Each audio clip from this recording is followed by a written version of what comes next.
ఉత్తరాంధ్ర ప్రజల ఆరోగ్య ప్రదాయిని, అపర సంజీవనిగా ఉన్నత స్థాయిలో వైద్య సేవలను అందిస్తున్న సర్కారు దవాఖానా అవినీతికి అడ్డాగా మారుతుందా అంటే అవుననే అంటున్నాయి ప్రస్తుత పరిస్థితులు. విపత్కర పరిస్థితిలో సర్కారు వారి ఔషధం కోసం వచ్చేవారిని అవినీతి జలగలు పట్టి పీడిస్తున్నాయి. ఇంతకీ ఎక్కడ ఆ దవాఖానా? Watch the of BBC on TV ప్రత్యేక కథనం.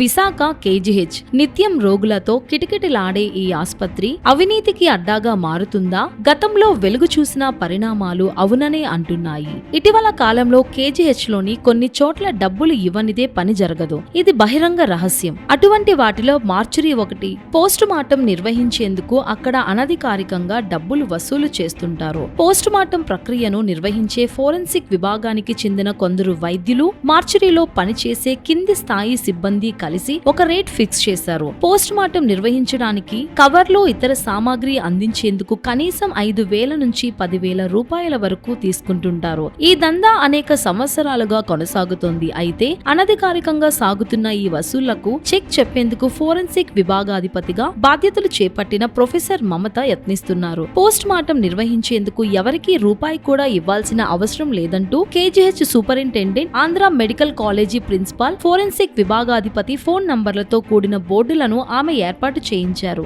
అలాగే ఫిర్యాదు బాక్సులను ఏర్పాటు చేశారు. పోస్ట్ మార్టం నిర్వహించడానికి ముందు పోలీసులు కొన్ని పత్రాలను ఇవ్వాల్సి ఉంటుంది. ఆ పత్రాలను ఇచ్చేందుకు పోలీసులతో పాటు మృతుడి కుటుంబ సభ్యులను ఆమె తన ఛాంబర్ కు పిలిపించుకుంటున్నారు. పోస్ట్ మార్టం నిర్వహించేందుకు ఎవరికీ రూపాయి చెల్లించాల్సిన అవసరం లేదని తెలియజేస్తున్నారు. అలాగే పోస్ట్ మార్టం అనంతరం మృతదేహాన్ని ప్యాక్ చేసేందుకు అవసరమైన కవర్, ఇతరత్ర సామాగ్రిని మృతుడి కుటుంబ సభ్యులకు పోలీసుల సమక్షంలో ఛాంబర్ లోనే అందజేస్తున్నారు. పోస్ట్ మార్టం పూర్తయి వెళ్లిపోయే ముందు మరోసారి సదరు కుటుంబ సభ్యులు ఆమె వద్దకు వెళ్లి డబ్బులు అడిగింది లేనిది చెప్పాల్సి ఉంటుంది. మార్చురీకి సంబంధించి యాక్చువల్ ప్రిన్సిపాల్ కంట్రోల్లో ఉంటుంది. మీరు గమనించి ఉంటే కనుక ఈ మార్చురీ అంతా ఫారెన్సిక్ డిపార్ట్మెంట్లో ఉంటుంది. ఆ మేడం చాలా స్ట్రిక్ట్. నాకు తెలిసినంత వరకు మేడం చాలా స్ట్రిక్ట్. అక్కడ సిబ్బంది వసూళ్ళకు అలవాటు పడి ఉండొచ్చేమో. అది కూడా ఇప్పుడు నేను చెప్పినట్టే అక్కడ కూడా కూర్చోబెట్టి మాట్లాడించాలి. వాళ్ళతో ఆ సిబ్బందిని పిలిచి ఇలా చేయడం కరెక్ట్ కాదని మళ్ళీ చెప్తూ ఉండాలి. చెప్తూ ఉంటే కొంచెం మార్పు ఉంటుందేమో అని ఆశ. అంతేకాకుండా ఈ మేరకు సంతకాలు కూడా తీసుకుంటున్నారు. విభాగాధిపతి ఈ ప్రక్రియను దగ్గరుండి పర్యవేక్షించడం, నేరుగా మృతుడి కుటుంబ సభ్యులు పోలీసులతోనే మాట్లాడుతుండటంతో సిబ్బంది డబ్బులు అడిగేందుకు భయపడుతున్నారు. కవర్లో ఇతర సామాగ్రి విక్రయించే వ్యక్తులను కూడా మార్చురీ వద్ద లేకుండా చేశారు. దీనివల్ల ప్రక్రియ సాఫీగా సాగుతోందని పలువురు పేర్కొంటున్నారు. ప్రతిరోజు కేజీహెచ్ లోని ఫోరెన్సిక్ విభాగం ఆధ్వర్యంలో 10 నుంచి 12 వరకు పోస్ట్ మార్టాలు నిర్వహిస్తుంటారు. కనిష్టంగా 5,000 వేసుకున్న రోజుకు 50,000 నుంచి 60,000 వరకు వసూలు చేసేవారు. దీనికి విభాగాధిపతి డాక్టర్ మమత చెక్ చెప్పారు. ఇప్పుడు మొత్తం ప్రక్రియ పూర్తయిన తరువాత కింది స్థాయి సిబ్బంది 100-200 అడగడం తప్ప ఇంత ఇవ్వాలని డిమాండ్ చేయడం లేదని పలువురు పేర్కొంటున్నారు. నిరుపేదలకు ఇబ్బందులు కలుగుతున్న విషయం తమ దృష్టికి రావడంతో ఈ చర్యలు తీసుకున్నట్టు డాక్టర్ మమత తెలిపారు. ఎంతో మంది అప్పు చేసి మరీ ఇక్కడ సిబ్బందికి డబ్బులు ఇచ్చిన విషయం తన దృష్టికి వచ్చిందని, అందుకే స్వయంగా పర్యవేక్షిస్తున్నట్టు ఆమె తెలిపారు.